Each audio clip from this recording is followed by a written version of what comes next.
안녕하십니까, 이주천TV입니다. 오늘 이 시간에도 제주 4.3 사건 문답 시간, 퀘스천 앤드 앤서, 제주 4.3 문답 시간을 가지겠습니다. 자, 세 번째 문제입니다. 제주 4.3 사건 진상보고서에 관한 건데요, 제주 4.3 사건 진상보고서의 4.3 사건 정의와 문제점 무엇인가, 이런 것이 이제 퀘스천입니다.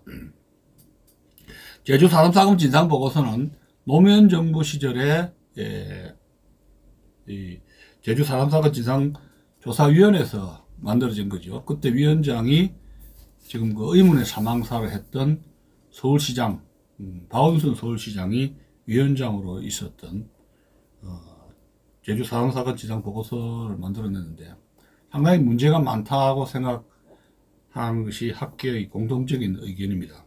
그래서 이 제주 4.3 사건에 제대로 조사를 했는가에 대한 의미인데요. 제주 4.3 사건 특별법을 근거로 펴낸 제주 4.3 사건 진상조사 보고서, 이 정부 보고서죠. 기록된 제주 4.3 사건의 정의를 일단 살펴보겠습니다.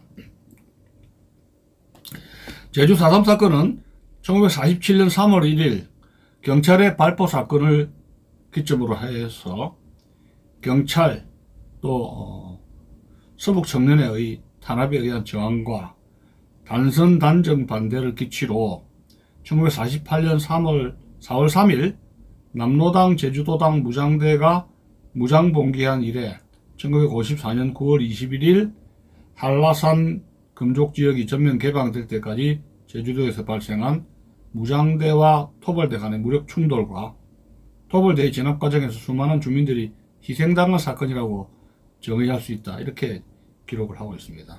그것이 이제 제주 4.3 특별위원회가 펴낸 제주 4.3 사건 진상보고서 2003년도 파이죠. 페이지 536쪽에 있는 겁니다.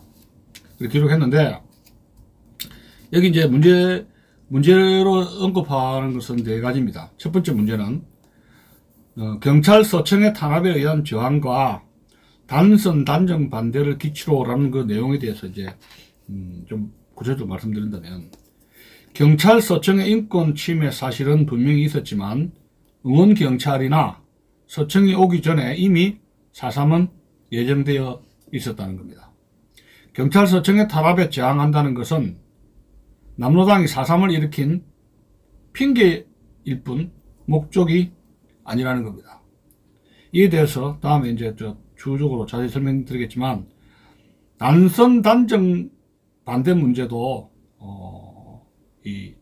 향후 또 자세히 설명드리겠습니다만은, 무조건 통일은 옳고 좋은 것이다 라고 수용할 게 아니라, 과연 남로당이 추구한 공산 통일이 이루어졌을 때 우리가 지금보다 더 좋아졌을까를 비판적으로 따져보면 해답이 명료히 간단합니다. 자, 두 번째 문제점입니다. 남로당 제주도당 무장대가 봉기한 이래라고 기술하여 남로당이나 북한이 주장하는 것과 똑같이 폭동 반란을 봉기라고 하는 순화된 용어를 사용했습니다. 이게 그냥 무장봉기라는 것이, 이게 이제 그냥 봉기라는 것이 이런 순화된 용어를 사용한다는 건 잘못됐다는 겁니다. 자, 세 번째 문제점은 제주도에서 발생한 무장대와 토벌대 간의 무력 충돌이라고 기록을 했는데, 지난 시간에 문 2에서 지적한 것처럼 제대로 된 대한민국 정보 보고서라면 군경이 폭동 반란 세력을 진압하는 과정에서라고 기록해야 옳을 것입니다. 자, 네 번째 문제점입니다. 정보 보고서의 네 번째 문제점. 무장대와 토벌대 간의 무력 충돌이라고 언급하고 있는데, 기술했는데, 우리나라가 일본과 조약을 체결할 경우 한일조약이라고 하지 일한조약이라 하지 않습니다. 대한민국 정부가 보고서를 작성하면서 반란군 남로당 무장대를 토벌대보다 앞쪽에 쓴 것을 보면 그 의도를 의심하게 합니다. 여기서 그 무장대와 토벌대 간의 무력 충돌이라고 했는데, 토벌대와 무장대와의 무력 충돌이라고 하지 않고 무장대를 앞에 내세운 거는 우리 한일조약이라고 고 하지 이란 조약을 하지 않지 않습니까? 그 의도가 의심된다는 겁니다. 그리고 또 좌익은 정부 보고서에서 내린 이 정의를 4.3의 성격이라고 많이 주장하고 홍보를 한다는 데서 심각한 문제점을 제기하게 됩니다. 그리고 이제 네 번째 질의 문답입니다. 질문입니다. 네 번째 질문. 4.3이 끝난 지 오래되었음에도 논쟁이 그치지 않는 이유는 무엇인가? 이런 질문에서 답은 이런 겁니다.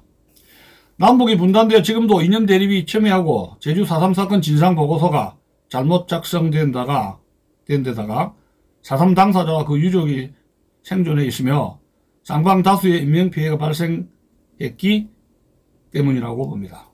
4.3 사건에 대한 논쟁이 그치지 않는 이유는 바로 그런 거다. 유족이 살아있고 쌍방에 많은 인명피해가 발생했기 때문이다. 유족으로서는 이성적 접근보다 한 맺힌 감정적 대응이 먼저일 수 있기 때문이기도 합니다. 가장 심각한 문제는 이를 정치적으로 교묘히 이용하고 있다는 것입니다.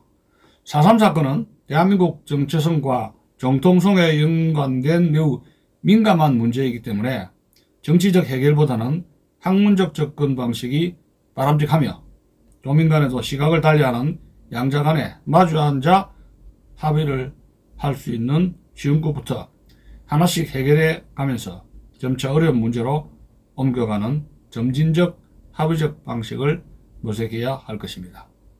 그런데 정치 세력화한 단체가 정치권을 등에 업고 상대방의 정당한 의견마저 무시 또는 회피하면서 4.3 사건을 왜곡하는가 하면 4.3을 왜곡한 자가 오히려 적반하장 식으로 대한민국 건국 세력에 대해 4.3을 왜곡, 폄훼 또는 흔들고 있다고 비난하니 반발과 갈등이 심해지는 것이다. 이렇게 볼 수가 있는 것입니다.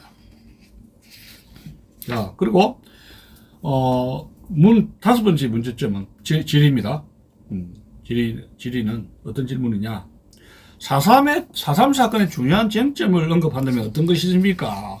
그렇게 질문을 했을 때 답은 이런 것입니다. 한 12개의 4.3 사건의 중요 쟁점을 12개로 구분해 볼 수 있겠습니다. 첫 번째, 4.3의 성격이 반란이냐 항쟁이냐. 두 번째, 4.3의 목적이 공산통일투쟁이냐 아니냐. 자, 세 번째 쟁점, 남로당 중앙당과 전남도당의 기능이 있었느냐의 여부요. 자, 네 번째 쟁점, 4.3 주체 세력은 인원이 몇 명 정도 되는가. 다섯 번째 쟁점입니다. 4.3 사건의 시기와 종기를 언제로 잡을 것이냐. 여섯 번째 쟁점, 인명피해는 도대체 몇 명 정도 되느냐. 일곱 번째 쟁점, 정부 보고서가 완벽한 보고서냐 아니면 새로 써야 하는 보고서냐. 여덟 번째 쟁점입니다. 이념 논쟁 문제. 아홉 번째 쟁점, 친일 청산 문제. 열 번째 쟁점은 4.3 4월 3일을 국가 추념일로 지정해야 되느냐 하는 문제고, 11번째, 제주 4.3 평화기념관 전시물 왜곡 편향 문제를 어떻게 볼 것인가 하는 점이고, 12번째 쟁점은 부적격 4.3 희생자 위패 철거 문제 등으로 12개로 나눌 수가 있습니다. 따라서 이 제주 4.3 사건 문과 답 이 책에서 이러한 쟁점을 중점적으로 향후에 살펴보도록 하겠습니다. 이 책은 김영중 전 제주경찰서장께서 평생에 걸쳐서 연구해서 쓰신 것입니다.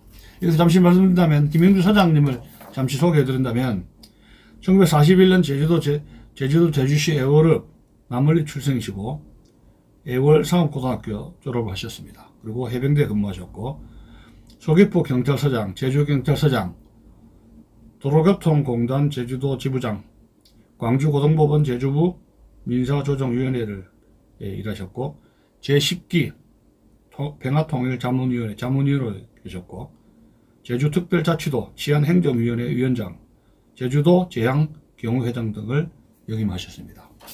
그리고 저서로는 그때 거기서 나 상학은 참고 물어본 세계 상학, 내가 본 제주 사람 사건, 남로당 제주도당 지정서 분석, 그 다음에 레베데프 비망록 편적, 이런 다양한 책들을 가지고 평생을 제주 4.3 사건을 연구를 하신 의로운 분입니다. 이 책의 서론에서 있듯이 자기 자신은 그 제주도 어렸을 때 아주 일찍이 그 1941년생이로, 김영준 사장님은 1941년생으로 김영중 고모님이 7살 때 제주 4.3 사건이 발발을 해가지고 그 당시에 김영중 고모님이 16세가 되어서 비로소 종결되었다고 합니다. 그 아주 어린 시절에 제주 4.3 사건을 제주도민으로서 생생히 목격했었습니다. 그렇기 때문에 평생에 걸쳐서 이러한 제주 4.3 사건 문과 답이라는 이런 역절을 만들어내신 분이다. 애국 지사라고 저는 그렇게 판단이 됩니다. 아주 객관적으로 잘 쓴 책이라는 것을 볼 수가 있습니다. 저는 제주도민뿐만 아니라 대한민국 국민들이 이 책을 좀 자세하게 읽기를 간곡히 부탁을 드립니다. 이것은 나눔사에서 출판한 책입니다. 안녕히 계십시오.